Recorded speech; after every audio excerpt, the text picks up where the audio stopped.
the 28th of April, 2025.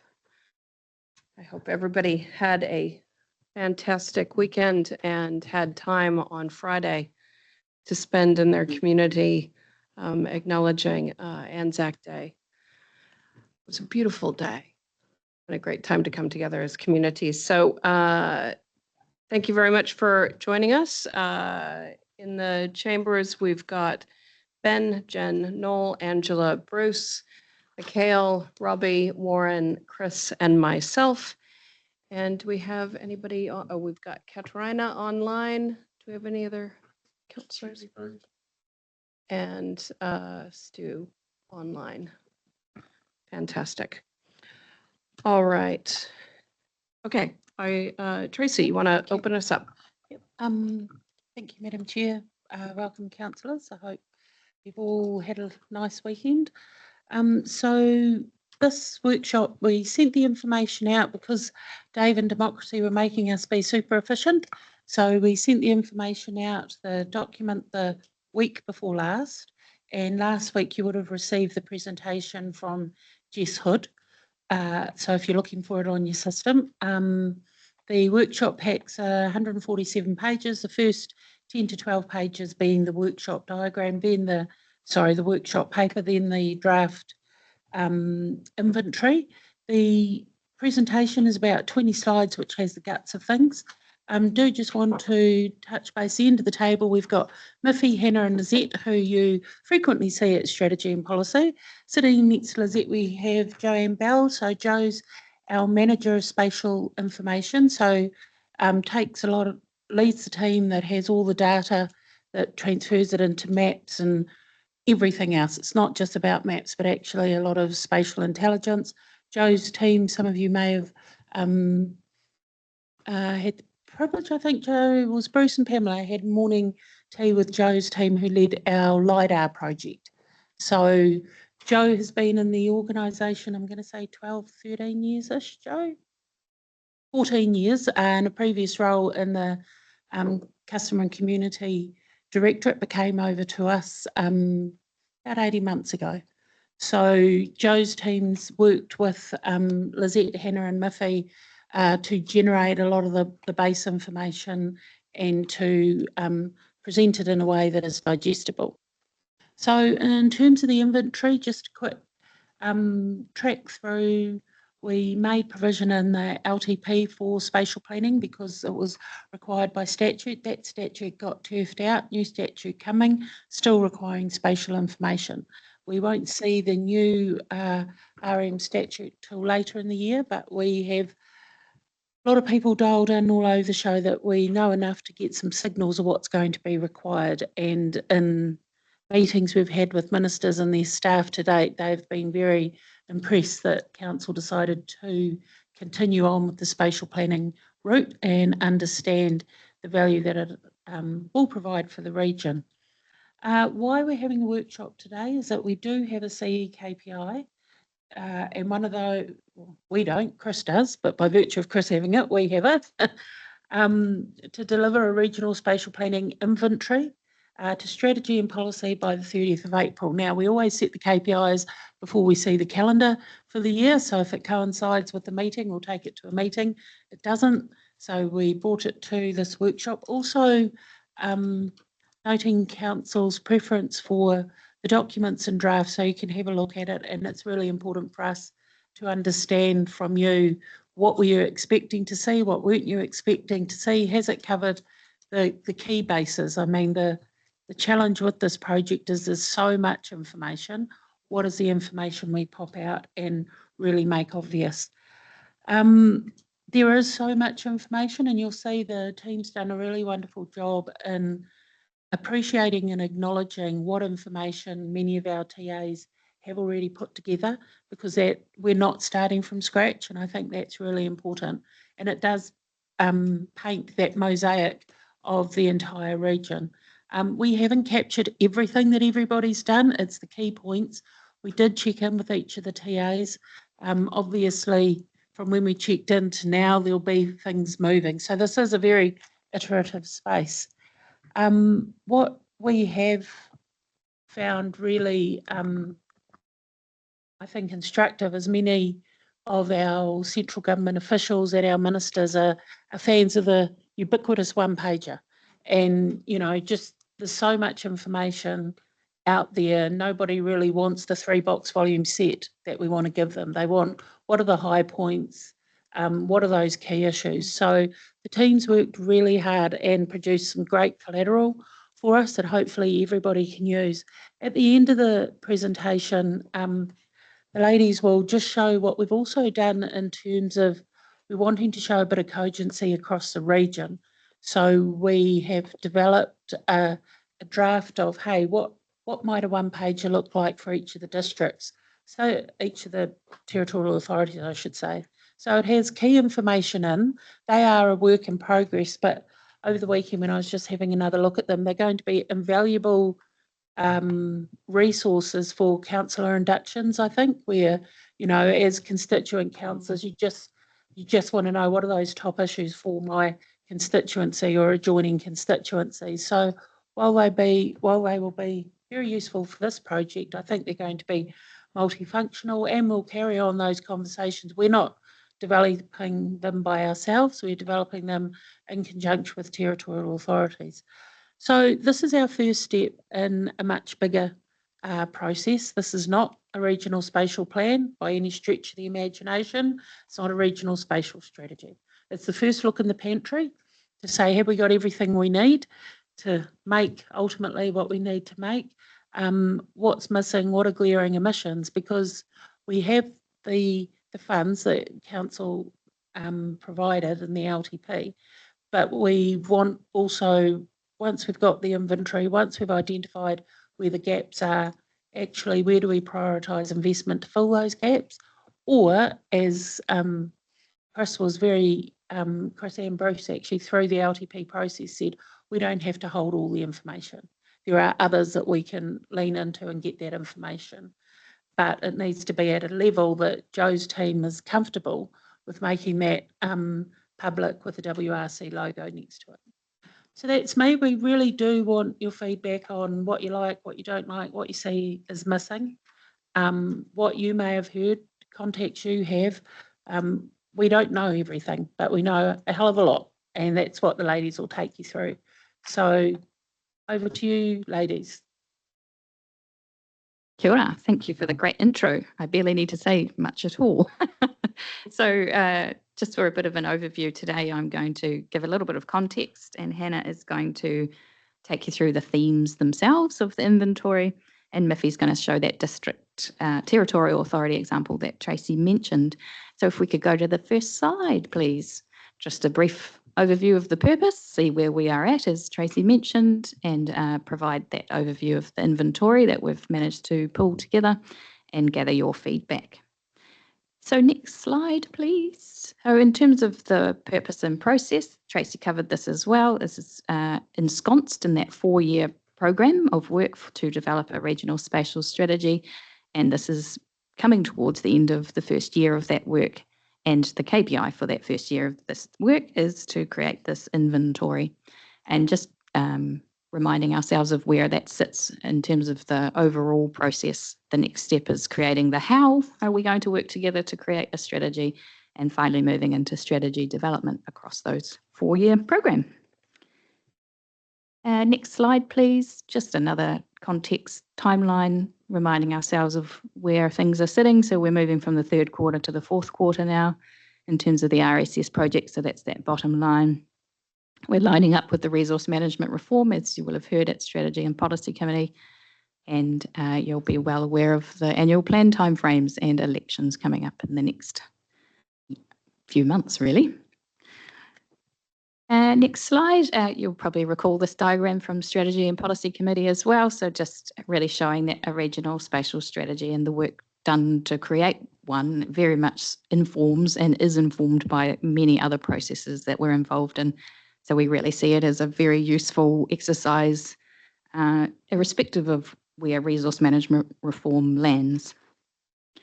And in the next slide, we have the current legislative context. So spatial planning currently sits under local government, the Local Government Act, beg your pardon. and that then informs long-term plans and regional policy statements, etc., under the Resource Management Act. So it is a little bit less linear, I would describe it, as what is proposed, which is on the next slide, under Resource Management Legislative Reform, which is much more of a, that looks quite a tidy diagram compared to the previous one. As you will recall from Strategy and Policy Committee, that introduction to the resource management legislative reform, so far we do have some direction in terms of regional spatial plans. They are to indicate future urban areas and development and growth opportunities, current and future infrastructure corridors, and major constraints. So we feel as though we're very much aligned with where we're headed in terms of the information we're collecting for our own regional spatial planning. And that is the very brief context. And so now moving on to Hannah, who will explain a bit more about the inventory. Cool. I feel like Tracy kind of covered the context of this. I really just wanted to show that once we'd established the types of matters that a regional spatial plan should cover, a key first step for the inventory was to look at the existing plans, strategies, information that WRC already holds, spanning economy, infrastructure, land use, environment. This slide really shows a number of the pieces of work across our strategic priorities, which largely align with the themes of spatial planning. Next slide, please. This slide is similar. It then shows the strategic and spatial planning work that's been done or is being done by the territorial authorities of the region. Not meant to be super readable, it just meant to show the type of things that we looked at. So growth strategies, district-wide spatial plans, town-based concept plans, community plans, those are all the types of works that the TAs are doing or have done and that we can pull in for a regional spatial strategy. Council's LTPs were also a key source of information, given that they highlight the biggest local issues that districts are dealing with, and some of which are the types of things that an RSS could help address. I also just wanted to quickly note here that the inventory did also look at the functions and existing work related to strategic spatial planning being done by other stakeholders who may be involved in preparing a regional spatial plan. So that includes Ministry for Housing and Urban Development, NZTA, Ministry of Health and Te Whatuora, Education, Sport Waikato, etc. Also, iwi management plans were also looked at. Next slide, please. So through this stock take of plans and strategies and the like, the inventory identifies key shared regional issues, opportunities and challenges that an RSS should address. In a broad sense, these are climate change and natural hazards, infrastructure capacity, economic development and urban growth, social inequity, and declining state of the environment. Next slide, please. So those issues then went on to form the basis of the key regional themes identified in this inventory, which you may remember from the report we brought to you in November last year. So within these themes, you'll recall that we posed a series of key questions that an RSS for the region might respond to. These are set out in the inventory report. The purpose of these questions, insofar as the inventory, was to investigate the information available to assist in providing answers, rather than providing the answers themselves at this stage. So this is where we get to the main part of the inventory, which is that collation of spatial and non-spatial information for each theme. As part of this, we undertook an analysis of the current state of information, identified gaps, and prioritised these to form recommendations for future work, which is really what we're wanting feedback on today. The infographics that are going to be on the next slides are really a summary of each of the themes findings, picking up those main spatial layers from the wider spatial planning platform that we've pulled together, identifying key areas, issues, opportunities, and the like. I will quickly run through each of the theme's key findings, gaps and recommendations, but then hoping to open it up to you to have a discussion and let us know which themes and issues should be prioritised in an RSS and whether there are local challenges or opportunities that may not have been fully captured that we could note and take forward into the next stages. So next slide, please. Development and growth. This theme is really the big one in terms of what the point of a spatial plan is.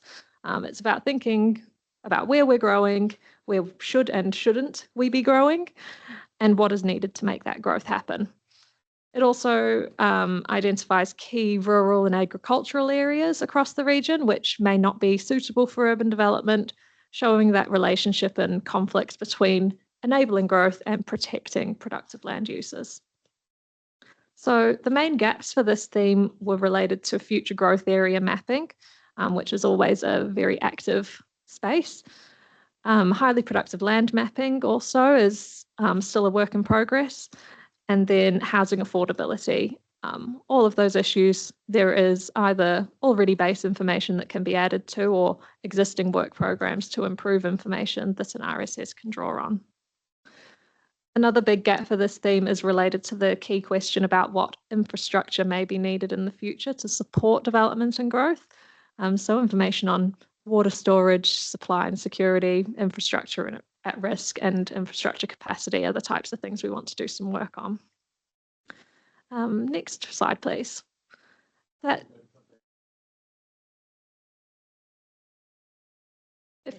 you'd rather pause, I don't mind. Go, Karen. Okay, cool. Right, so that segued quite nicely into this next theme, which is infrastructure. A key regional issue is the provision and maintenance of supporting infrastructure, including water, transport, energy, social, communications, and other infrastructure such as mines and aquaculture.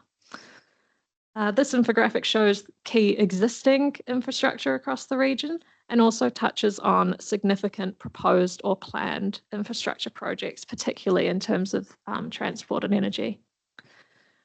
The main gap for this theme is around infrastructure capacity, life cycle, and circle of influence.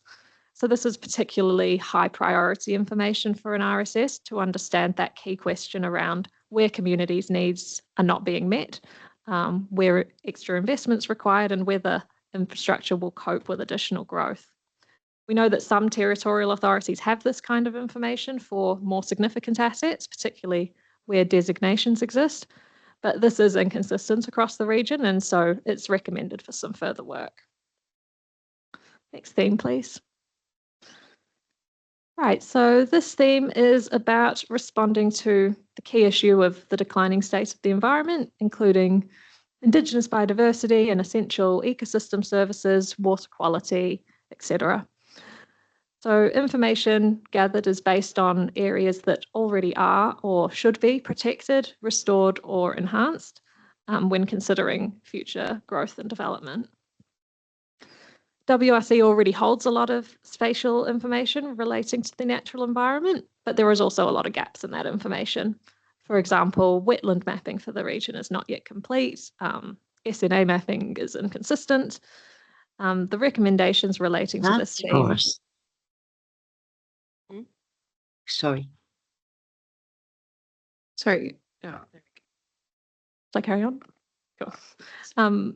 The recommendations relating to this theme relate to identifying corridors for biodiversity protection or enhancement and key biosecurity risk areas and understanding where these areas might come into conflict with plans for development or infrastructure. Next slide, please. So changing climate patterns and increasing frequency, severity, and impact of natural hazards is a huge issue identified across most of the LCPs in the region. Essentially, this resilience theme is about understanding the climate change patterns and trends occurring across the region and the areas most susceptible to natural hazards, particularly when we're also thinking about growth and development, and then also thinking about the region's opportunities to improve resilience and whether this can be built into an RSS. WRC already holds a lot of region-wide natural hazard data and is doing a lot of further work to improve the quality of that information that can be incorporated into an RSS in the future.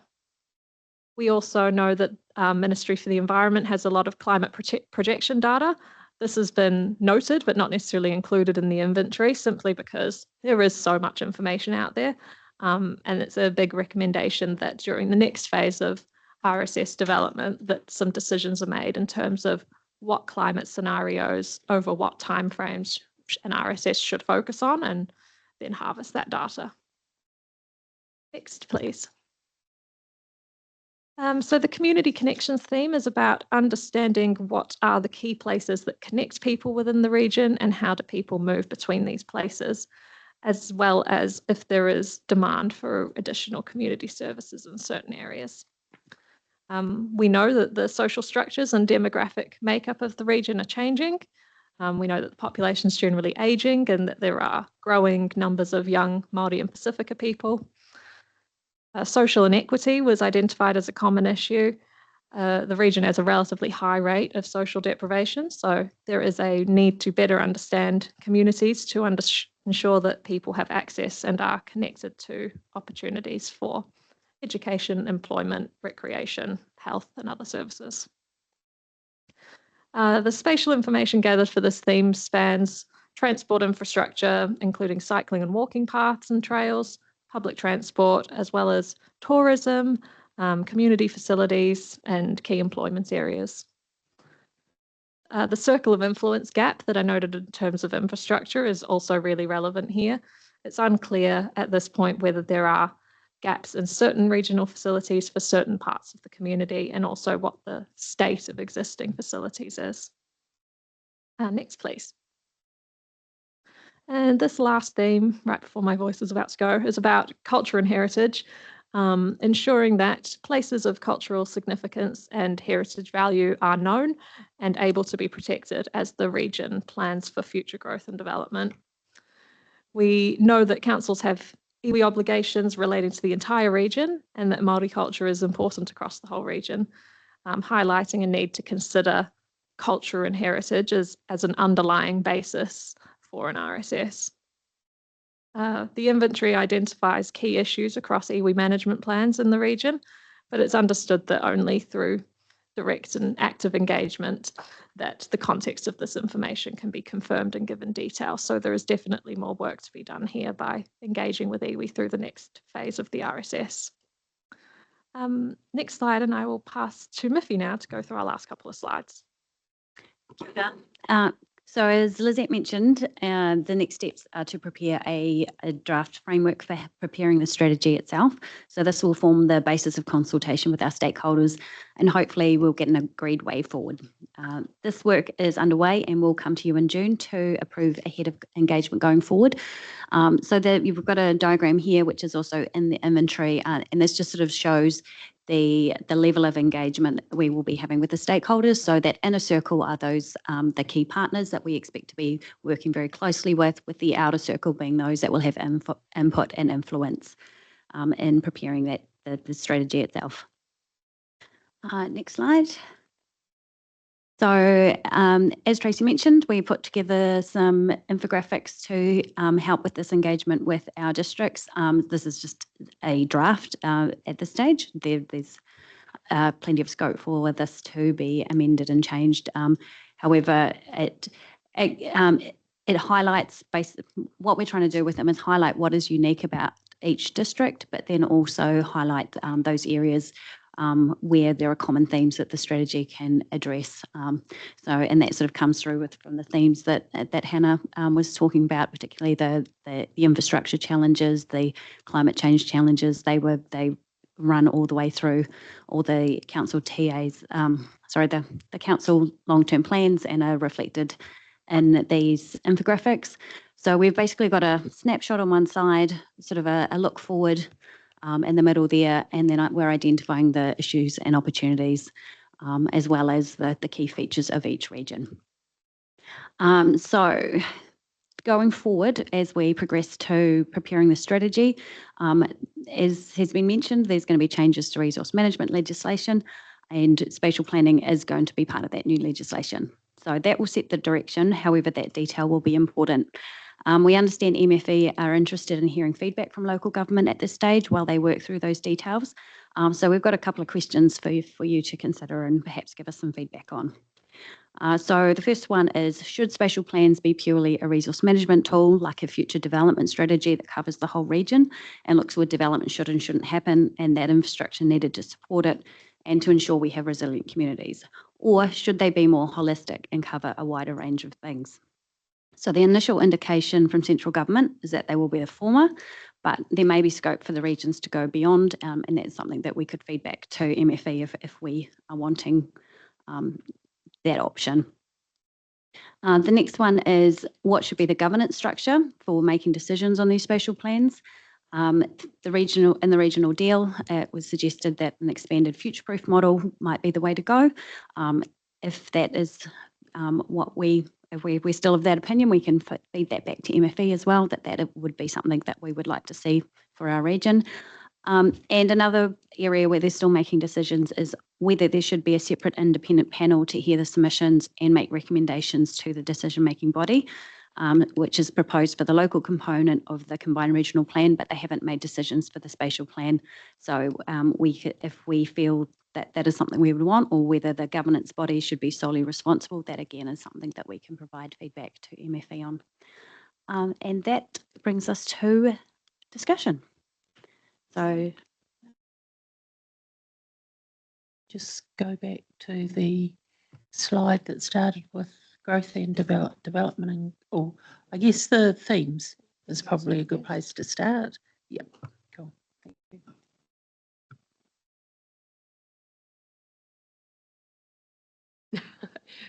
No.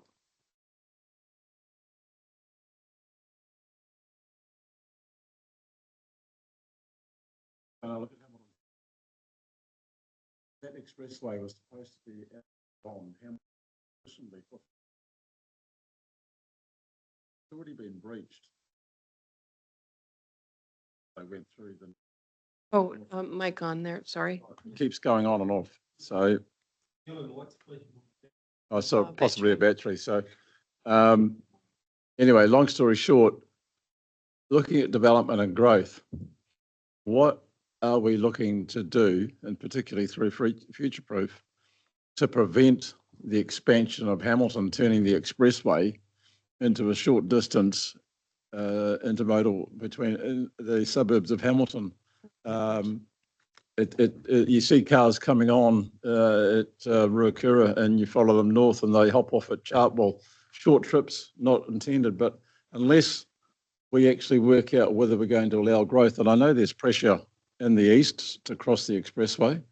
I've got landowners complaining about the issue of threatened expansion in various areas. So I really, we need to get a handle on growth to indicate to the community as quickly as possible. And if growth is going to occur, we need to be advocating for a variation to the expressway, because it's just going to be clogged with Hamilton traffic.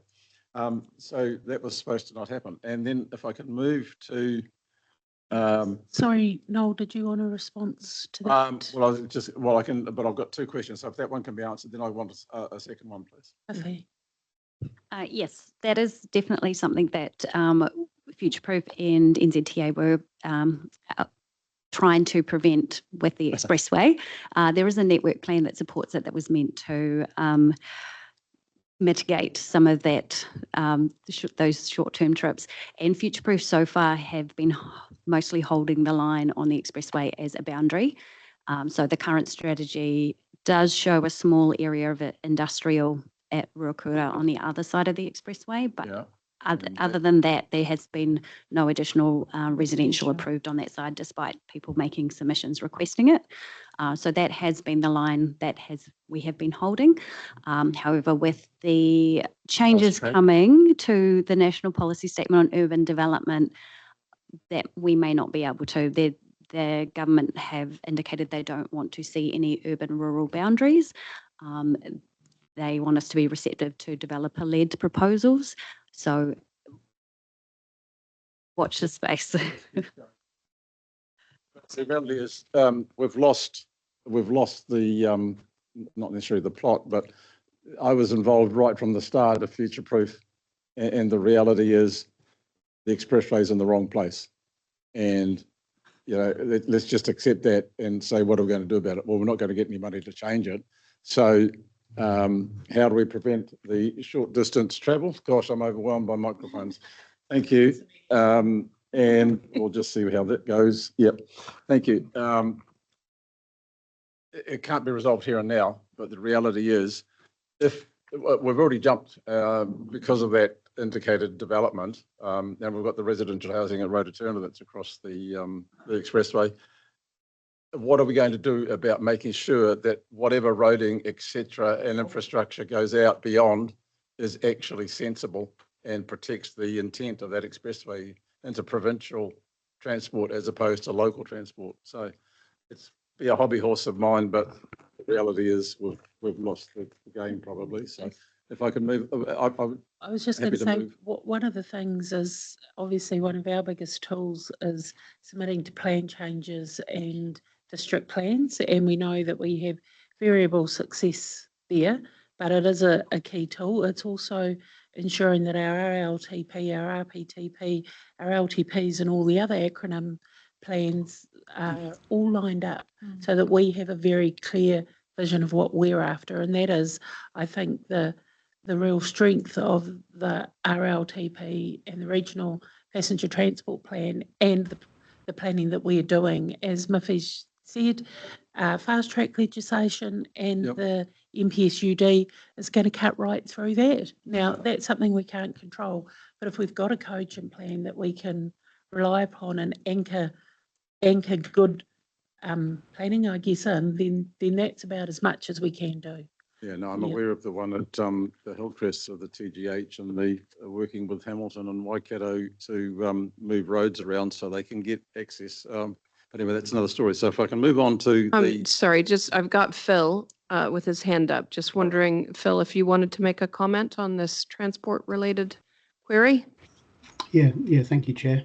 Just really quickly, Noel, I totally understand the issue that you're raising.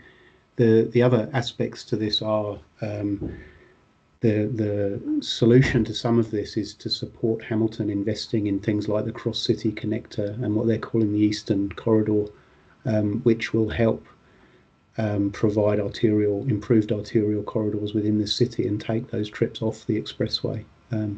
So I totally support what you're saying, but there are other things we could support others to do that would help resolve some of these issues as well. and look, 15 years ago when I was on the PT committee, I asked Hamilton to put in corridors to protect transport for buses and hopefully light rail. But of course, Dave McPherson was on about his buses and that's all he could think about. So we'll move on. Yeah. So the second question, if I may, under next steps, you've got the diagram, if we can go back to that, Dave, down to it. You've got a whole lot of stakeholders and you've left out the rural community. And I just am mindful, yesterday I was reading an article in the Cambridge News, Thursday, 24 April. King Country Rivercare Chair Rion Very says farmers need to be seen as stakeholders by regional council, and then it goes on to grump about what the regional council doesn't do for farmers. My paraphrasing of the article, but the reality is the rural community is absolutely essential in this argument. So why aren't we seeing the rural community that feeds into massive GDP, etc., to community? I don't accept that that's sufficient. But anyway, I'll leave it at that. Thanks. I can get a mic. Got one. So thank you. Wonderful. Look, we haven't. What's key, I guess, for the bones of a regional strategy, regional spatial plan, is to get all the agencies and key stakeholders and legislative partners hopefully together first before we go out to the community, whether it is rural, urban, health, youth, aged. This is where the spatial plan becomes so big. And I think by not singling out urban community or rural community, we've just called everybody community. So the rural community, the urban community, all communities will be in there.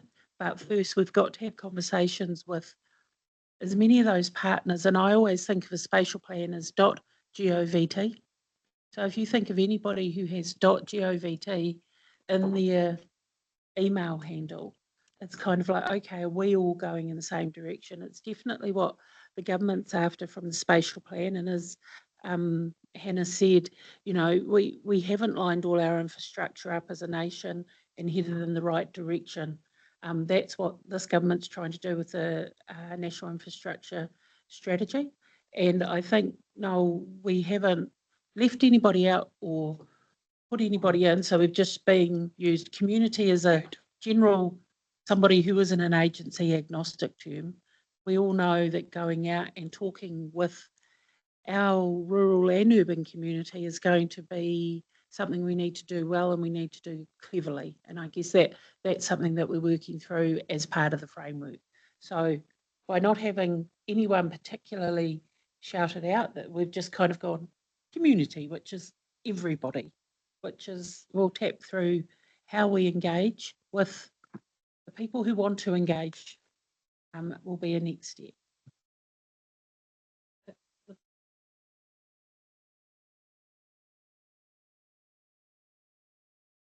All right, I've got Angela, Chris, Robbie, Katarina, and then Ben. Angela. Yeah, thank you. Yeah, and thank you, team, for a fantastic first look through. It's looking pretty good. I've got quite a few notes, so I'll try and not take too much time. The economic, I know currently we don't have an EDA, but just sort of wondering where the economic lens sort of sits. I know it's a work in progress at the moment. And probably alongside that is the funders that we have within the region, like Trust Waikato and the energy trusts that are out there. It just would be nice to have some sort of acknowledgement of their different boundaries as well within the region, because often, you know, there are quite a few and they don't line up. Same with I know you've got the police listed in the long report, because often those boundaries for the policing don't line up with ours, as did the health used to, but can't keep up with where that's at the minute. So that would be potentially one gap that I'd see.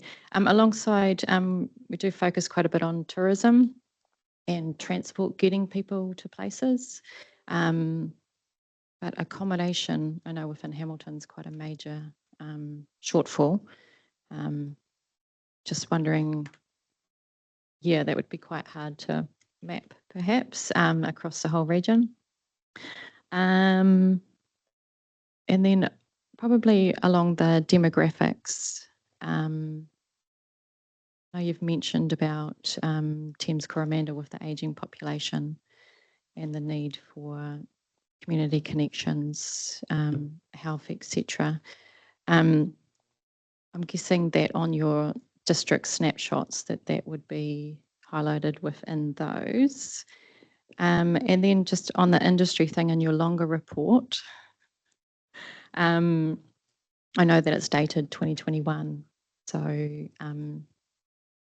how up to date can we get those sort of things moving forward? Just with some of the emerging industries that we do have within the Waikato. Thanks. So lots of great questions and feedback. Thank you. Those are definitely things that we can take on board. In terms of the industry question or the how current the information is for a lot of things, that's definitely something we're very cognizant of. And where we've relied on external information, we have to continue to rely on that or advocate for that information to be updated. And for our own information, we are aware of reviews or age of information as well. So during the exercise to decide on gaps and priorities for those gaps, we have prioritised areas where we think are more important to get up-to-date information. But yeah, this is very much a snapshot of what we can have at this point in time, and the next step is to ensure that we get updates where we can. And the database, I guess I will call it, the spatial information database that sits behind these static images is very much alive. So we can add things and take things away, or add layers and switch things on and off as required. So the machine, the universe that's been built behind it is very exciting. And yeah, we're very much able to update as we can. Awesome. So it's just sort of in addition to that one then, those future and sort of emerging industries, are they sort of lurking somewhere? Yes, and the more we bring this work to people's attention, and it will become more known through the legislative reform, I think, for regional spatial strategies as well, the more I imagine we will be contacted, or as we put our feelers out to broader community groups, etc., we'll start to get more coming to us to say, you need to include our information as well. So very much see it as a iterative snowball. Yeah, because I know through the future-proof strategy, looking at industrial land, commercial land, etc., and with Sleepyhead in the Waikato district as well, those sort of interregional plays, I suppose. Yes. People moving into the Waikato as well. So yeah. It's also very useful for us to continue to work with our Upper North Island Strategic Alliance partners, because we're getting that great information on demand and where industry is situating itself in the Upper North Island, which I would consider a large community of interest. So we can definitely continue to work with our neighbours as to what's moving where, what patterns we're seeing. Yep. Okay, I think I just had one more, but I might come back to it. Oh yeah, just Tracy, you mentioned the governance of what this could look like. So yeah, keen to hear a little bit more about that. So that's a question that MFE has posed to councils around what would governance look like. You'll recollect we had regional planning committees in the previous legislation. So if when spatial planning is bedded into the new legislation, there's obviously going to have to be a public process for people to input. What did that look like? Miffy mentioned in the regional deals proposal, we said future-proof has worked well. We're not saying replicate future-proof, we're not saying future-proof's tentacles cover the entire region. What we're saying is the approach of having essentially a joint committee supported by chief executive, supported by staff, seems to be a good approach. The comment we made in the regional deal was that governance entity needs to deliver for the community most impacted. Now, I don't quite know how that works at a regional scale, but there may be subparts of a strategy, depending on implementation, that the joint committee has representatives come on and come off depending on the stages that strategy's at. To be fair, haven't really given it a lot of thought. It's really important, and it's a principle of this council, the principle of subsidiarity. So those decisions should be made at the closest level to implementation. So that's one of the things that I think we would look at. But those questions are questions we would seek some feedback on, particularly that governance one. It's a tricky one when you're operating at a regional level. Yep. And sorry, just one more, if I may. On the Transpower network and communications infrastructure. Yeah, have we got some line of sight? I know on the infrastructure map, there's a little bit there.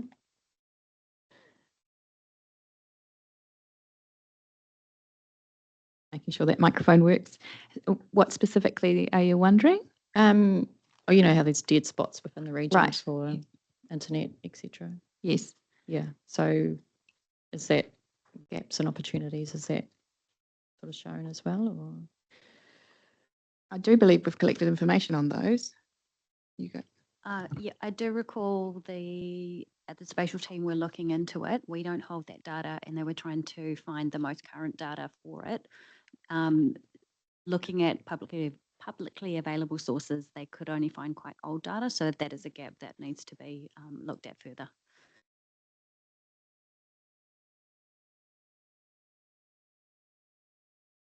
Chris. Thanks, Madam Chair. I've got a couple of questions. The first one's pretty simple. Was a comment made that we've got declining water quality? Can somebody explain why that statement was made? Because that goes against my understanding of the water quality in the river.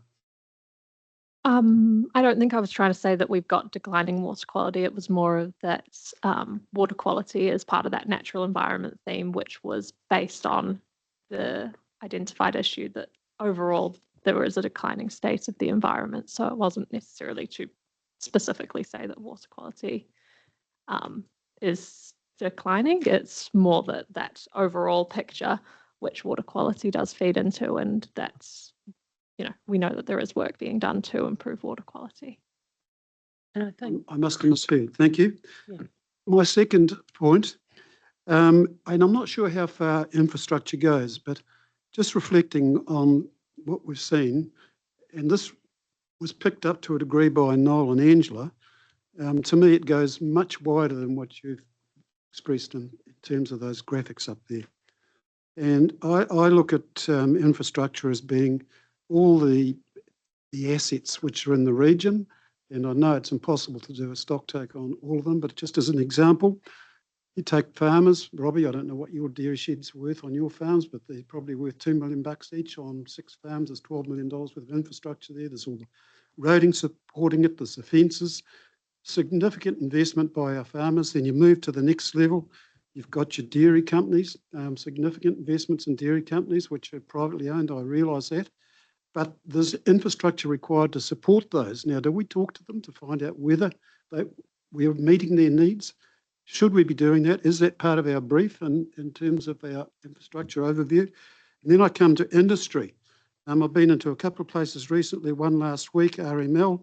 They've got 30 companies around the Waikato region that supports that industry. So you've got 31 companies, if you like. They've got 50 technical and design staff sitting there in rows of people working on computers. They're generating robotics for industry in New Zealand and also internationally. Have we been out there to talk to them and find out what their needs are in terms of infrastructure? It's more likely to be people, suitably qualified people. Is that our role to get involved in that or not? APL, Mitch Blaw's place, he's got massive investment out there in Cambridge. Have we been to talk to Mitch and found out what his requirements are for the future? Energy, for example, is a massive consumer of energy. Are we going to be able to meet his needs going forward? Is that our responsibility to make sure those things are in place? So that, I guess, that's where I'm coming from on this. The rest of it pales into insignificance in comparison to the economic drivers of this region, because without them, we've got nothing. So I think, Chris, you raise a really good point there. We call it infrastructure, and it may be we need the word public in front of it, because it is, and you mentioned a couple of times, is it our role and responsibility? yeah, exactly. I don't know, Tracy. No, but it's a really good question. And I think from that infrastructure perspective, just those companies you mentioned, and there's so many others, add to the richness of the region. But we have the focus here that is on public infrastructure. It's what the key focus of the spatial plan going forward from this government. They are very firm that it is investment in the right public infrastructure, which I think is the right question to add. So I think there's something there around being very clear that it's public infrastructure, but there is that acknowledgement, as you say, getting we haven't gone out and talked to anybody. That is not the role of the inventory. The inventory was very much a desktop stock take of what we've got. The question that Angela raised in terms of that connect with regional economic development, I think that is where that wedge will start to come in and talk about that infrastructure and that capital and collateral that's out there. I think it's a really good, calling it infrastructure is quite wide when it really is what is public money, either rates or taxes, going to be spent on to ensure that there is a capacity for the non-public activities to hook into. So I guess my question then is, how do we ensure that we are capturing that requirement base into our infrastructure inventory? Because that will have a significant impact on it. Yeah, I think that's a really good question for us to take away and have a look at. Yeah. Robbie. Thank you, Madam Chair. I just, mine was going back to what Noel spoke about earlier about urbanisation over the highway, but the problem is we've allowed, or someone has allowed all these lifestyle blocks now, and that should be on that. They can urbanise those subdivisions into quarter acre sections. So all of a sudden a 10-acre block's got 4 houses on. So like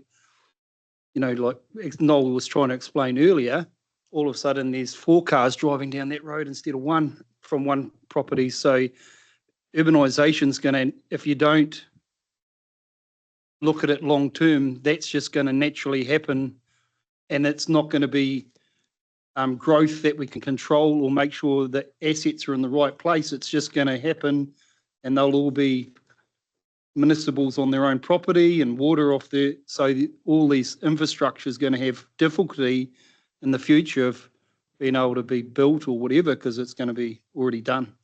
So, and that's a real issue in my area, like in Matamata Piako and Morrinsville. It's definitely an issue that has already been stated. If you don't let us have urbanisation around Matamata, we're just going to allow all our 10-acre blocks to be subdivided.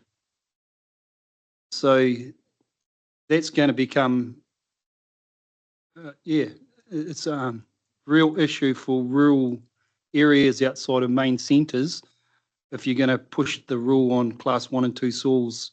So, yeah, and then that's going to cause a lot of headaches in the next 10 to 15 years of all these little communities popping up in the middle of nowhere. You've made me think of that perennial issue of how big do you build the infrastructure without knowing what might happen next. So, for example, thinking of Hamilton City's pipe infrastructure for sewage or for fresh water, they built it for a certain amount of people, and now there's that infill, and so having to go back and retrospectively put in bigger capacity infrastructure. It's the perennial challenge of how much can you afford to build upfront versus think about for the future and then plan to ensure that you've got enough capacity over the time. Yeah, but I think we more into that. You need to think about spatially, should these lifestyle blocks be subdivided until there's infrastructure there to do it anyway. So it's a key issue that we addressed through our regional policy statement. It was the first issue when I walked in the door here almost 14 years ago that I addressed in terms of minimum lot sizes, and that inability for suddenly, exactly what you said, Robbie, you've got a 10-acre block, that gets subdivided down to 6, or just throw in a effluent treatment, for 3 houses, suddenly there's 14 houses. And I tell you what, we're not the first people who get called when the thing goes ping. It's always district councils, and it was only ever designed for X number of houses, but they put the load on it. And I think, again, I come back to it, our submissions to district plans, to plan changes, to address those issues you raised become oh so critical. But then we also, we've talked about being the meat and the sandwich before with the MPS highly productive land. We want to protect the highly productive land for it to be used as highly productive land. We want to design well urban areas, be they little towns or larger urban areas, such that they have room for growth and development and alternatives for people. But we also have now new legislation that somebody can grow entirely outside that, and it just goes through the process. So that's all what we are putting together to try and manage the best possible outcome. But it is real. It's definitely what you say. You'll put in the infrastructure for the next 10 years, but not the next 20. yeah, but that's exactly what I'm saying, is that you should plan that urban development around the urban development where it is now, not allowing it to just go willy-nilly all over the place. I think the class 1 and 2 soils is completely lost the point in it, where we should have, like Matamata, should have been allowed to grow than letting it just now go all over the place. That's what I mean. That's what I'm. And I think a spatial plan needs to show that that these rural towns can still grow without doing things that are going to be detrimental in 50 years' time. And That's what I'm trying to get to. You've nailed the purpose of hopefully we will get to. Yep, that's exactly it. Ben, Madam Chair, I'm delighted to see development and growth sitting here as a topic and a theme, because it does help to balance the economy with the environment. I wonder, agriculture 8.4%, but we don't mention here export revenue. Agriculture is far more than just the internal revenues, and given we're an export nation. I agree with the idea that we need to look at electricity infrastructure, because it's a major constraint already in South Waikato. And I do pick up Noel's point. I'm concerned that when we come to the diagram, we just come to community. I think the business community is separate from the other community. And often because we have them only linked as one, we consider them all as equal. Whereas if we're looking at the growth, it comes from the business community. The constraints to that are often the other community who don't want particular growth for wind farms or whatever, or solar, but it's, if we're focusing on what the government wants, which is to look at development and growth, we should actually separate those two out. Because I think it becomes a mindset of staff that community is one thing and it's not. If I could just say, we definitely don't think the community is one thing and homogenous. We do talk to many. We will be coming back, as Miffy said, in June. I'm thinking of having talked to Dave's team to grab a workshop then, because we will have the comms and engagement plan. And I think that will be the opportunity where you get to scratch under the surface and say, oh, look, staff have said we'll go and talk to the community and they've only got one meeting, but we need to talk to X, Y, Z within the resources we've got available. So hold those, we're making notes from that, but I think we'll get under the hood a bit more in terms of the comms and engagement plan and who we talk to in the June workshop. But I take on board, there's the business community and there's the business community as well. There's our local EDAs, but then there are our larger businesses, such as some of the folk that Chris talked about, that probably have never interacted with an EDA and do their own business themselves. And it's how do we get all those threads in? We won't capture everybody, we'll give it a good crack, but that I think we'll tease out at the next workshop in June. well, and how do we balance the resources that this council has committed to this process versus the engagement that councillors might expect? That's always the sub-million-dollar question. Yep. Anything else, Ben? You good? All right, I've got Bruce, Jennifer, and Stu. Bruce. Oh, thank you. And it is great to see the early stages of the development and use of a spatial planning tool.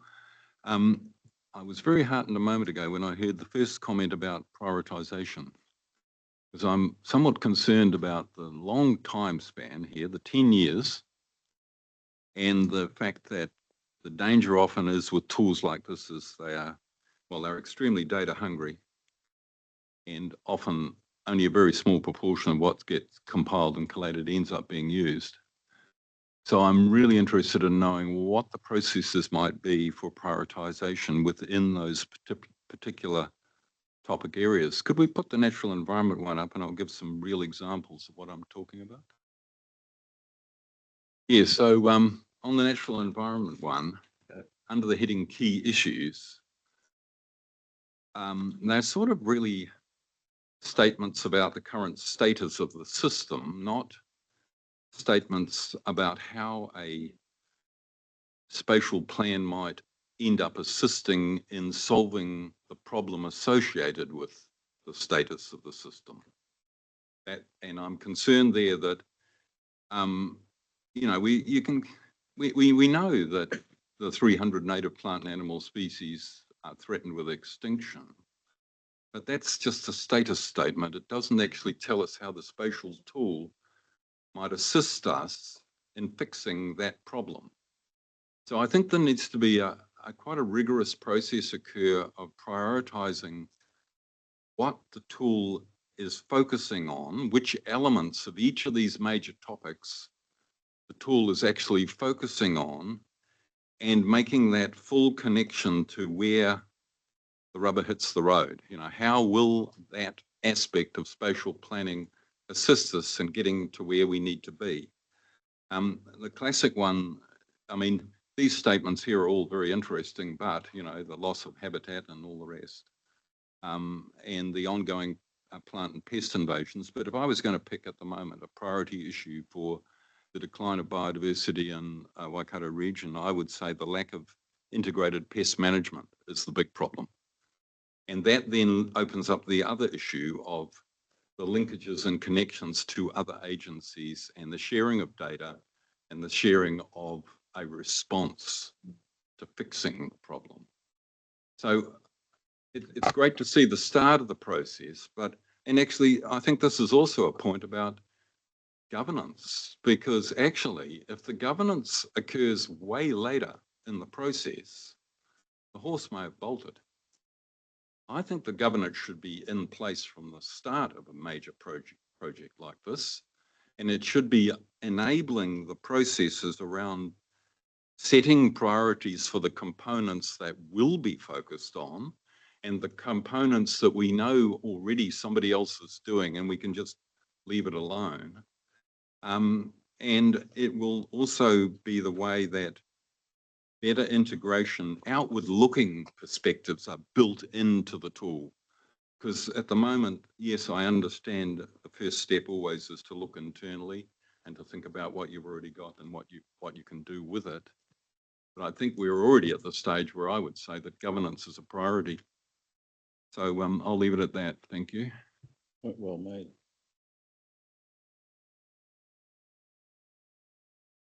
Jennifer. Oh, sorry. First of all, did anybody want to respond to that? I think I would say totally agree with what Bruce said there in terms of how's the tool going to help us.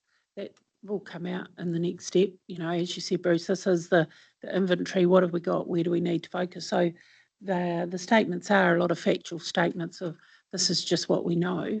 In terms of the data and the data management and the processes around prioritisation, Joe has just led going through a process around a data catalogue just on what we manage, let alone everybody else.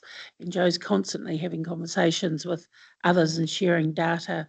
But that process of prioritisation of where do we invest next for what outcome is the next part of the process, definitely. Jennifer. Thank you. I've split it up into 4 different points. So firstly, I was just going to come back to Miffy on what her questions were at the beginning. Try to remember what they were. So in regards to scope, my feedback would be to try and have all the regions have the same, but welcome to do more, but have that quite clear delineation so that you can work together with the regional sector when you want to, but obviously not constrain yourself. The governance side, I think future-proof's the closest thing we've had to working, so something like that makes sense, and I do like it's more transparent than, say, the Merrill Forum. But then perhaps to get away from the issue of it being so difficult for one part of the region to care about the other part of the region, maybe have multiple sub-regional committees, like future-proof and another couple, but then having one larger one for the whole. One we always forget about is our Regional Transport Committee. Remember, that is regional and that has impact and that makes decisions at scale. And civil defence. Yeah, they might be other models as well. I agree. Yeah. But I think that if you're getting into the nitty-gritty of planning and visions of little areas, it will be nice for the people that are on those committees to have people they're used to, people that are local to them, rather than trying to make someone in Raglan and Taupo sit together, because there are those issues with regional transport and CEDM where, you know, they're not working to the degree where we would like this to be, considering the importance of the decisions. And in regards to the governance, I think the mix of independent and councillors has worked well in our hearings side of things for plans. It's worked well on future proof. So don't know what the mix is, but a mix that does seem sensible. And I'd back Bruce on that last comment about setting up the governance ASAP. I think the more work we do on that planning now, the more we can hit the ground running next traineum, rather than spending the first year of next traineum trying to set that up. Even if it's just to get first noises, kind of like we did with the regional rating model, get a first run at it and then refine it in next training.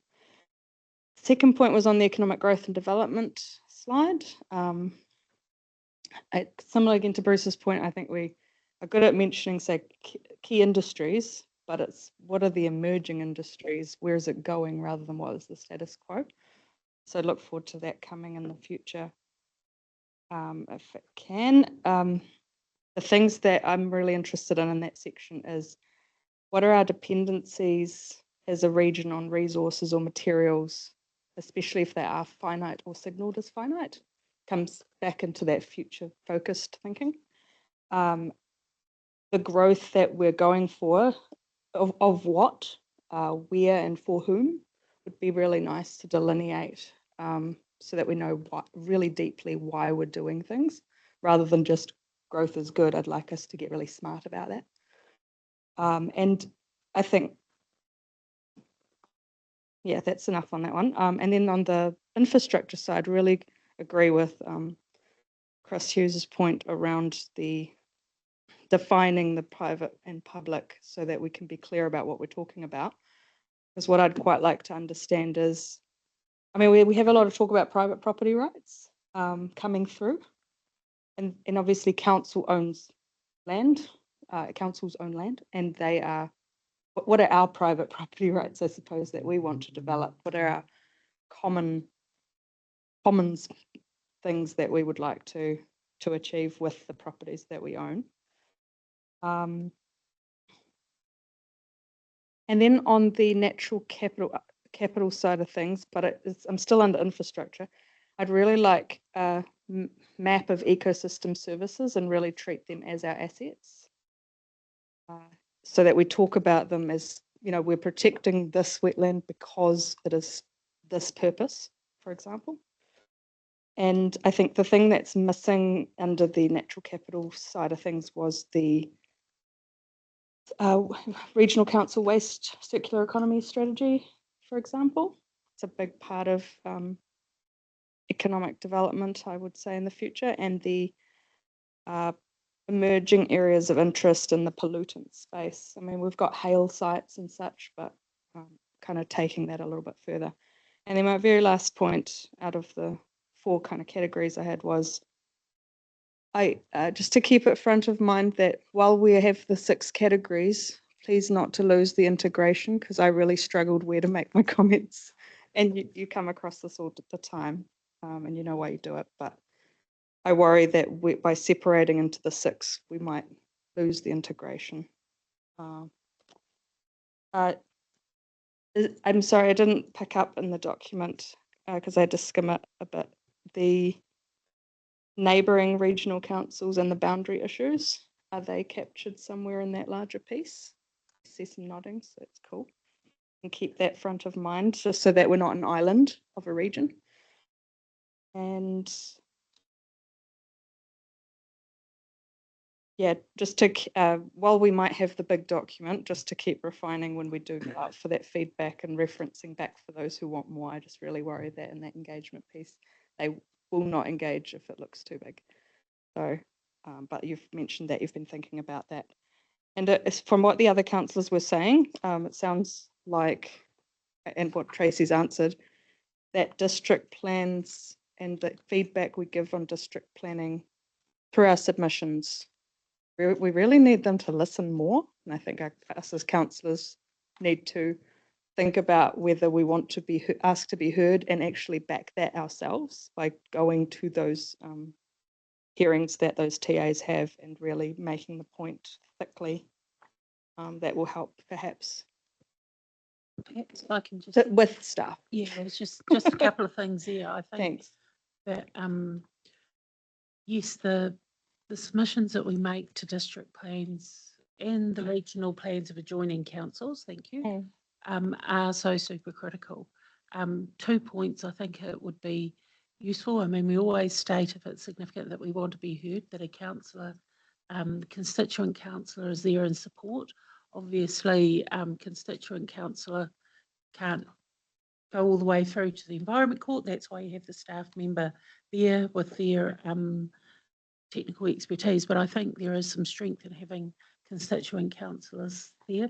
Or for the Councillor Apple? relationship Yeah, and I being think heard, it's something, you know, going back to the why we're submitting, why some of these issues are important around this table, noting it will be the submission and not things outside that submission, because that can be tricky.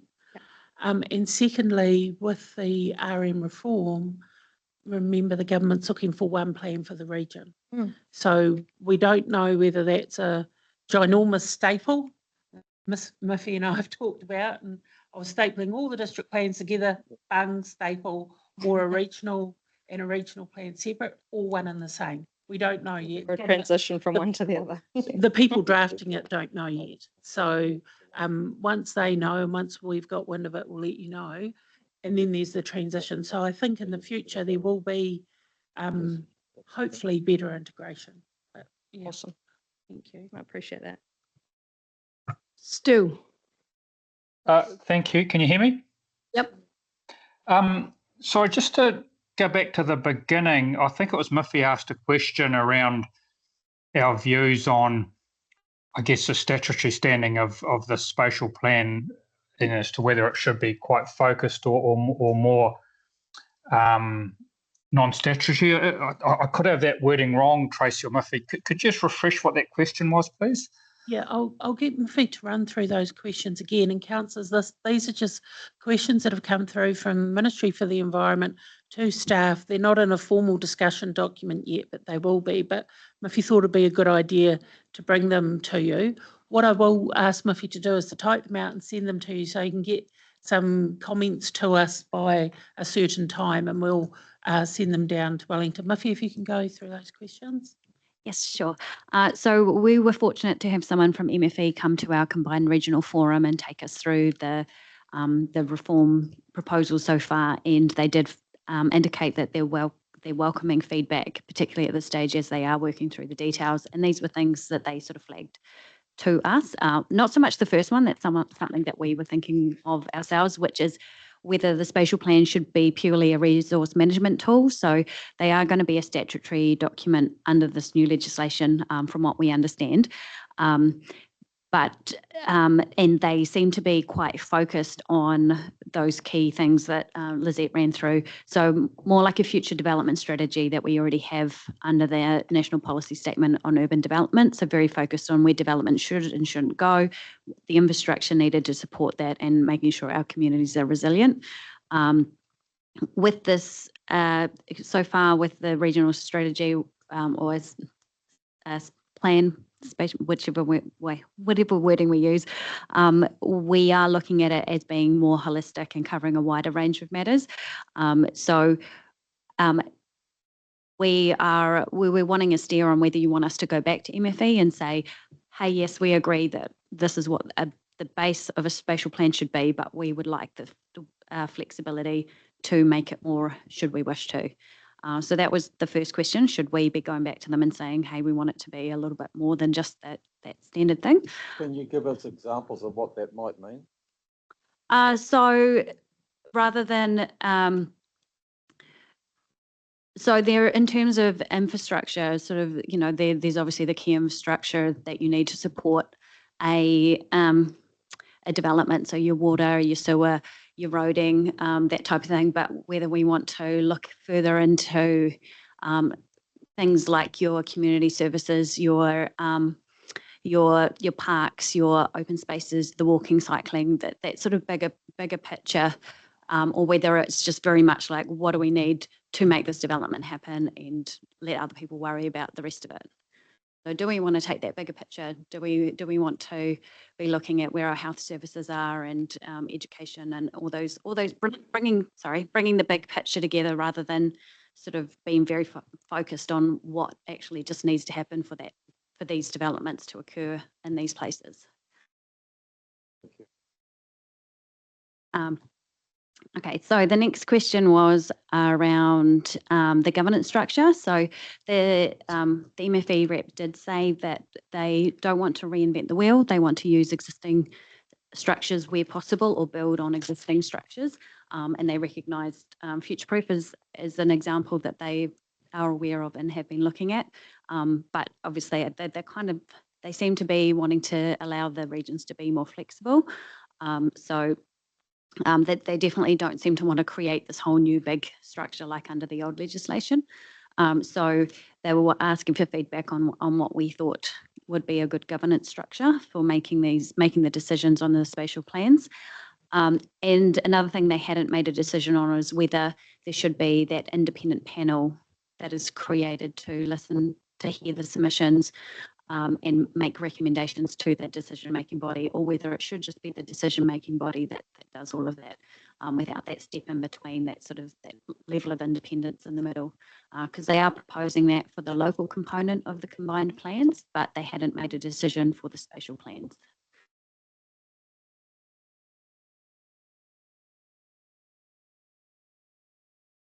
Does that help, Joe?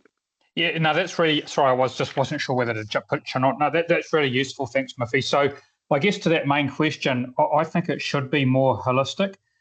And I suppose where I'm coming from is that if you look at there's been some examples in Cambridge recently, and I'm just also cogitating on I think it was Chris's comments about engaging with developers to understand or business to understand what their requirements are, and I agree with that. But I do think it's got to be quite integrated with all of the various interests in the community, urban included, because Fonterra bought a farm at Hautapu rural for their wastewater treatment plant, but before they got around to building it, the district council allowed a whole bunch of rural residential subdivision.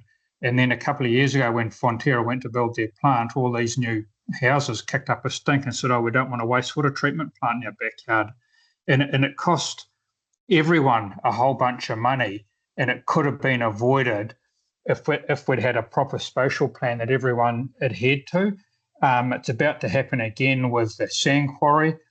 And again, the sand quarry is needed, but there's been a whole bunch of houses all built around that are going to have a sand quarry in the backyard, and they're blooming understandably really pissed off.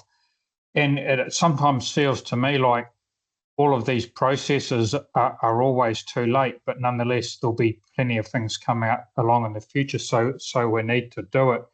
And, Mitch Plaw's building in Cambridge was mentioned. Well, that's only a stone's throw from a whole bunch of residential houses. And, developers are really, a bit like farmers are, they lobby very effectively to get what they want. And we see all sorts of instances around New Zealand of housing in really questionable places, both in terms of climate-related flooding issues and other reverse sensitivity issues as well.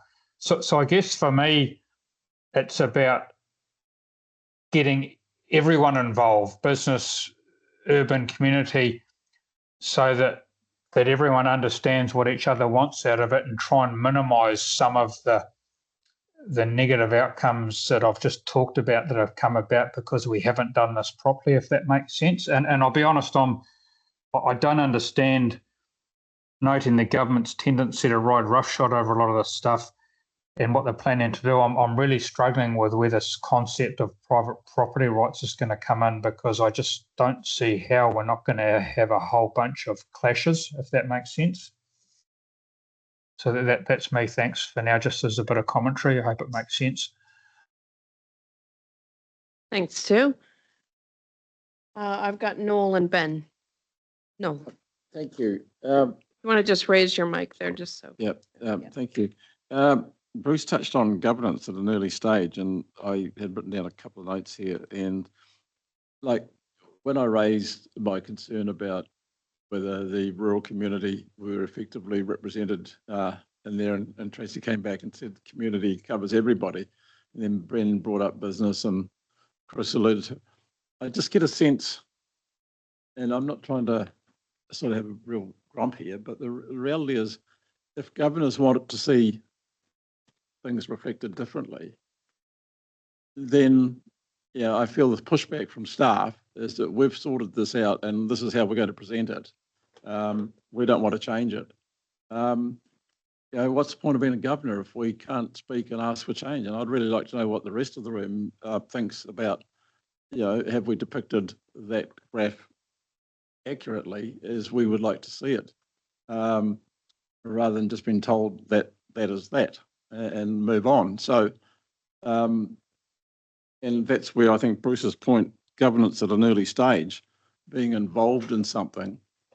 And I know that's where I see the benefit of councillors like Robbie and I being involved in Whangamarina. We can be alert to certain issues that are being raised, raise questions and ask people to think about what they're saying or have they thought of this or whatever. And it's a process that I'm familiar with, and I've said that before in this forum, but the reality is at times I feel we challenge or we question and we're basically told to go shove it because that's what's been presented to us. So I'm not trying to be offensive, but I just get a sense sometimes that if we ask questions, we're not going to get a change anyway. So I'll leave it at that. I didn't hear staff respond that way. Yeah, and I understand that's your perspective. What I heard from staff is that at the workshop in June, we will have a detailed communication plan that will explore the feedback that we've heard today, which is we want to ensure that community means a much broader, well, we want to see sufficient breadth communicated at that workshop in June. That's what I've heard. So can I just get clarification? If that's what happens, then yeah. Yes. Okay. Okay. All right. Ben, did you have another comment? Yeah, could we go to culture and heritage?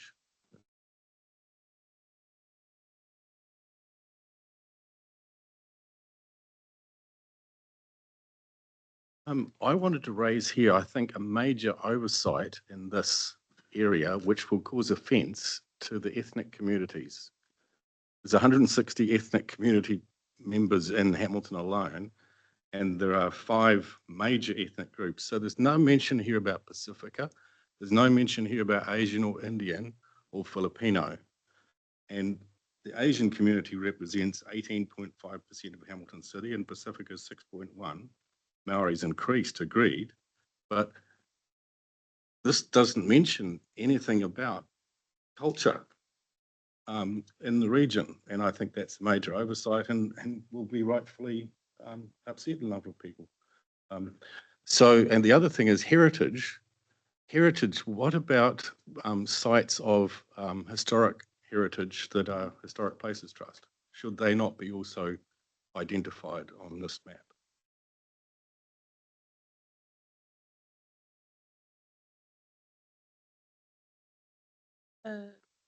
We've got the heritage layer, haven't we? And it's identified in the resource inventory as a layer. Yes, Yep. definitely. The infographic is, you're right, definitely focused on that Māori culture and heritage. The other sort of heritage sites are captured in that wider spatial universe that Lisette mentioned that sits behind the scenes. We did just pull out the key culture and heritage information, which we decided was Māori culture and heritage in this case, but definitely taking your feedback on board that other cultures need to be reflected.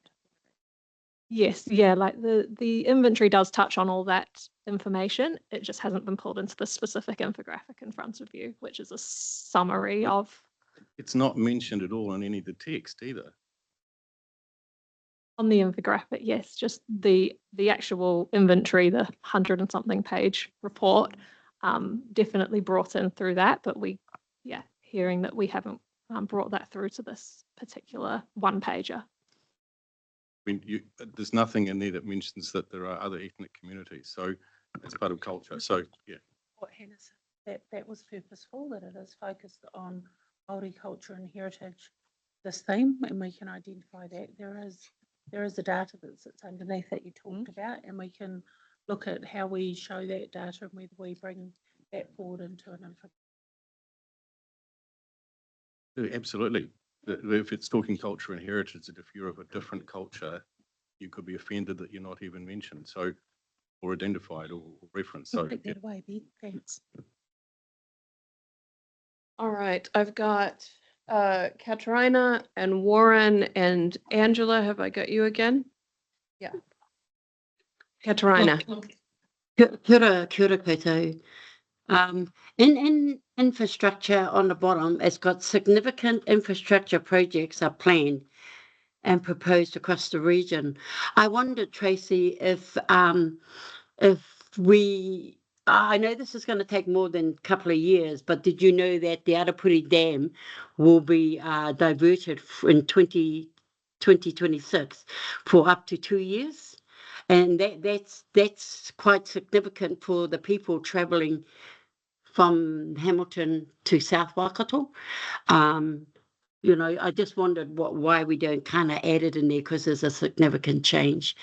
And the other one was, Ben, did you notice on the heritage and culture that mainstream's not mentioned either?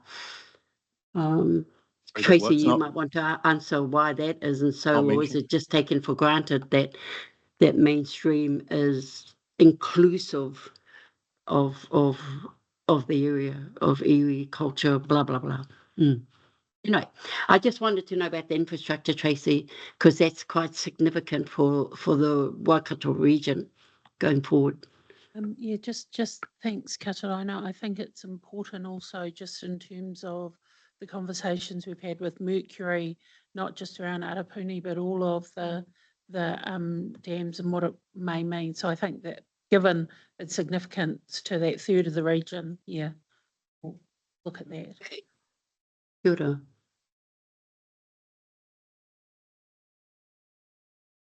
All right. Hey, thank you, Katarina. I've got Warren, Angela, Jennifer. Warren. Thanks, Pam. Just a couple of quick questions. My understanding is Cabinet don't want to see regulatory and spatial separated. So how do we look at that going forward? And then probably off the back of that is I'm just struggling to see how this all will link in with the two new acts coming through with the Planning Act and the Natural Environment Act. It's yeah. Smarter Timothy, did you want to obviously got an idea. take a swing? So the cabinet paper we have so far that they've has said that the spatial plans will be their first chapter in the regional combined plan, and that maps will be an important component of that. So obviously they're looking at some sort of governance body that includes all the local authorities within the region. So we will have to, sorry, talking with my hand. We'll have to come to some sort of agreement that then flows through, because they are seeing that these plans will not only flow through the those combined plans, but also inform the long-term plans, the regional land transport plans, and potentially be informed by central government infrastructure plans. So they are seeing them as being this really key thing, and so it is going to have to be a joint thing to come together to make sure that that we have agreement up here that then can flow through into all those things. How it's actually going to work in practice, that remains to be seen. But yeah, so that governance structure, I guess, will be important to make sure that we do get a good agreement. Yeah, which leads on to that next question around that governance and to Bruce's point, and that is have you got any thoughts at this stage? I know we're talking about a workshop coming up in June, which gets under the hood a bit more, but just how are you going to approach that framework with the various stakeholders moving forward? So it is an initial document is being prepared at the moment. We have brought someone in to help us with the thinking on that, and then but it is only just been started. So I couldn't say we haven't made decisions or anything yet. But again, that will be a draft. It's not final when we bring it to you. It's bring it to you for discussion, and then based on that, then we'll start going out wider. And but Tracy's already had discussions with CEs and mayors around this project, and they know it's happening. We've spoken with our colleagues in the different district and city councils, and they're aware it is happening and that they will be involved. Wonder on their capacity, yeah. Yeah, and that's a I big mean, issue. I would say we've had discussions and everyone's very keen and excited, and to be fair, Excited? yeah, acknowledge, I guess, the leadership of the region. Now, it's not my first circus. I've been here before, and you know, 12, 15 years ago when we tried exactly the same conversations were had when the rubber hits the road and we start setting things up and looking at deliverables, things, leadership and what others feel regional council leadership is always questioned in terms of we've already seen some of the amalgamation questions start popping up, and that's not what this is at all. And I think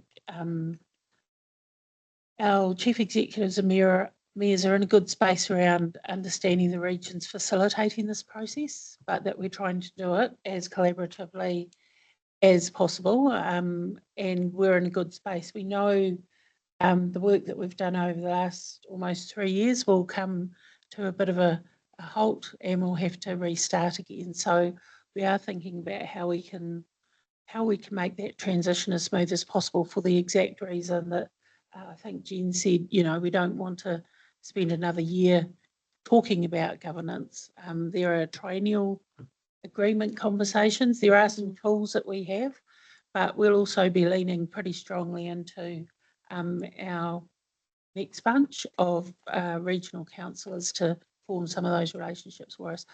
As Miffy said, we're doing some initial thinking. I think it's probably where we'll land is look at alternatives, because we don't have all the answers. And the government, this diagram here, as Miffy said, the regional spatial plan is intended to link pretty strongly to district plans, because they'll become the implementation tool.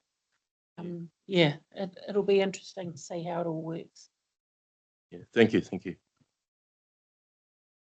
Angela? Nope. Jennifer?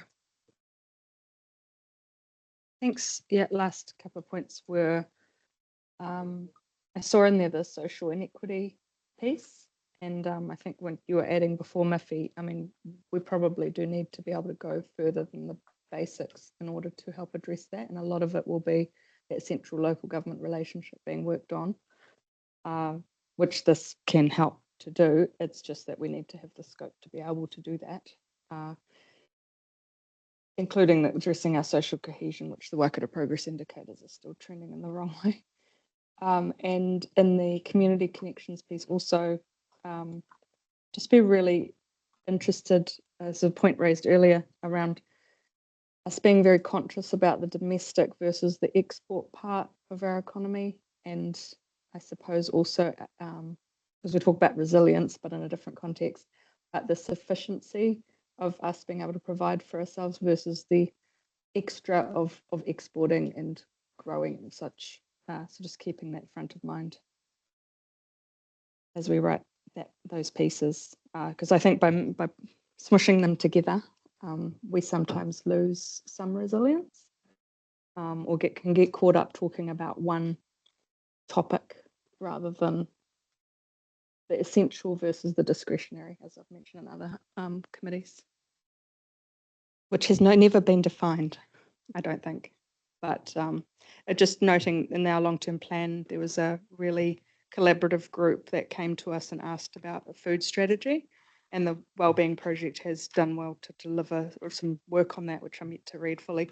But that part, for example, is one of those essentials, which would be nice for it to touch on rather than just energy and water security, for example. Thank you. Tippa? Yeah, my question's been asked and answered. Thank you. Great, thank you for that. Any other comments or questions? Any other feedback? I was just going to yes. ask if if there is any more explanation about what the governance structure will be moving forward, what you anticipate. So that's what they're asking us, what feedback on what we would like to see. So that's the question that I was posing to this, the councillors. What would you like us to take back to MFE as options? Do you have a recommendation? No, as Tracy said, there's various options. We've got the RTC, we've got our DDEM joint committee, we've got the Future Proof joint committee. So they're all options that could be used. And have you received sufficient of an answer? It seems to, the feedback so far is that something like Future Proof could work. As Jennifer said, having sort of subcommittees for the different areas would be useful so that you can get a focus in on the local areas and make sure that local voices aren't lost. But as Tracy said, we'll send around those questions to the councillors and we can collate the written feedback. And would you integrate the mayoral forum into that as an oversight? It's all part of the puzzle, I guess. Yeah. We've got some previous submissions that council has endorsed that give us direction. And that will always be our first starting point. But I guess there's so many possible options. And it's, as Muffy said, it's saying here's what we've used in this region for success. I think it's telling that story about where we've been able to deliver. Ultimately, the government will make the decision. So yeah, it's us kind of saying, hey, we've had this, we've had an RTC or CDM, it's worked really well. We've had Future Proof, it's worked well. We've had the mayoral forum, it's worked well here.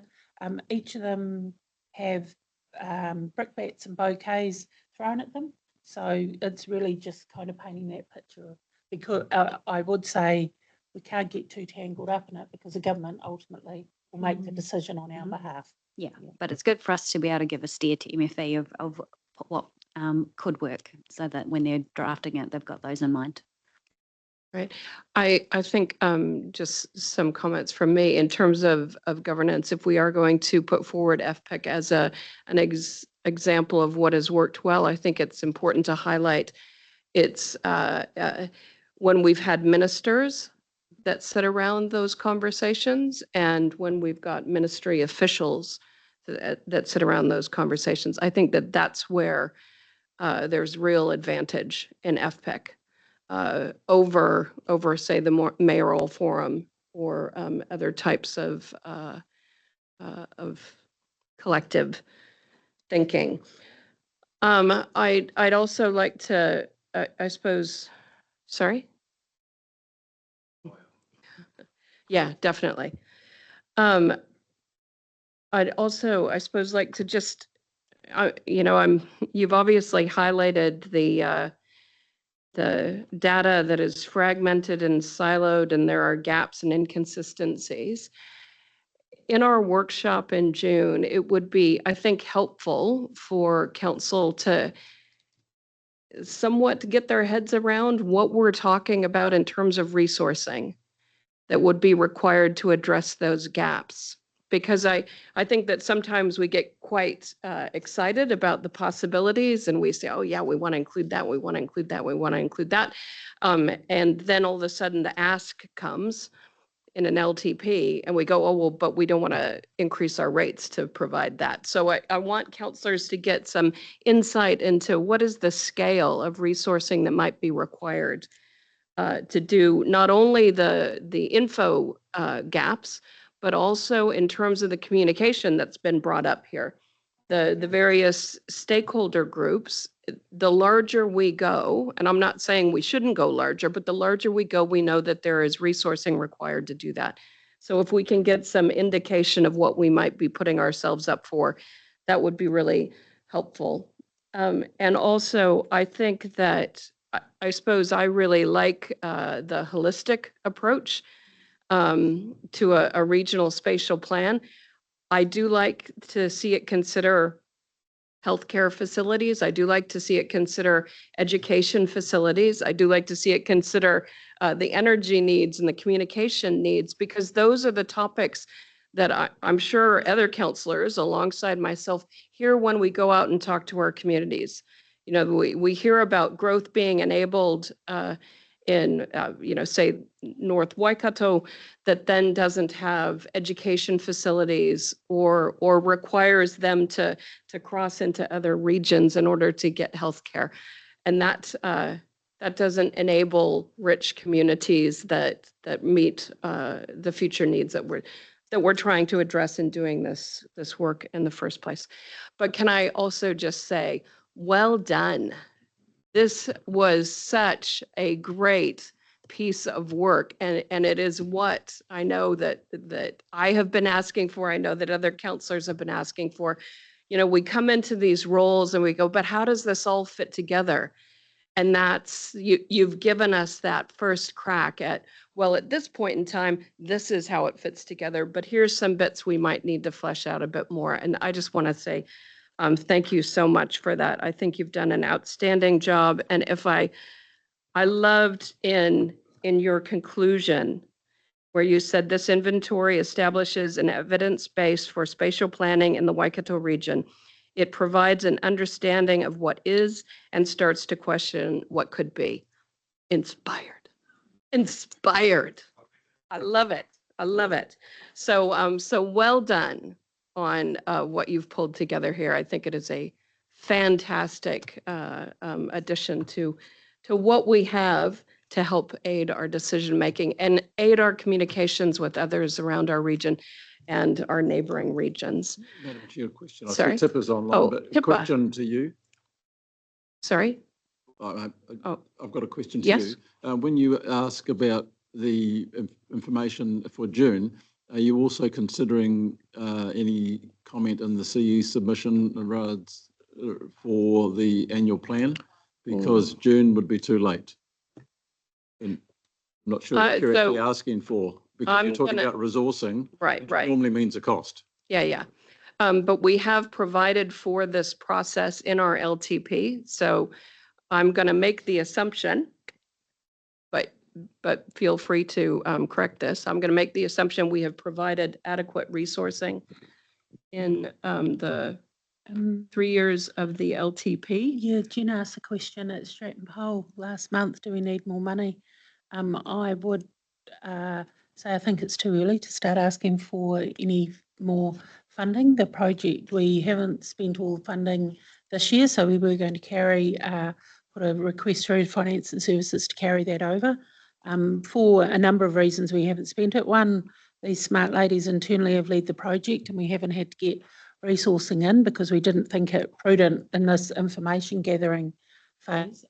So I couldn't in all good conscience ask for additional funding for this annual plan. That's not to say it isn't a conversation for the next annual plan once we've got something a bit more under our belt. But I think it's a good question to be very honest about. If you want this much, it's going to cost this much. If you want that much, depending on what that much is, it might equally cost that much. You know, we can have a look at that.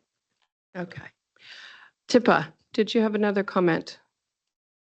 I totally support your comments, Chair, about the process to date and the excellent work that's been done. Probably just two questions, probably more to us than staff. Something that, and don't get me wrong, I've looked at Waikato Wellbeing, a number of different types of regional planning scenarios. But I want to know, what is our knowledge economy generating? Because 10 years ago can accept all the data holes. 10 years later means we're doing nothing about it. Not just us, but I mean the collective Waikato, the universities, the research institutes, whoever's left here, because that's what we need to bank into for the longevity of this plan. That's one. And probably just my second one is, in terms of the governance conversation, Tracy, I can't get my head around where will council's decisions be in and around implementing the spatial plan. So I don't know how many times we get to look at something that would help me when we have the governance conversation and workshop. Thank you. Kia ora. Great. Thank you for that, Tippa. So we'll include some information on that at the. Yeah, we'll include as much information as we know. I guess it's a bit of a movable feast, but we'll take a stab at it, incorporating what intel we have. Yeah, because we're a little bit in the dark about that at the moment. And as I said, I'm really hoping we won't come out of the dark at election time. Hopefully we get a draft bill before then. Thank you. All right.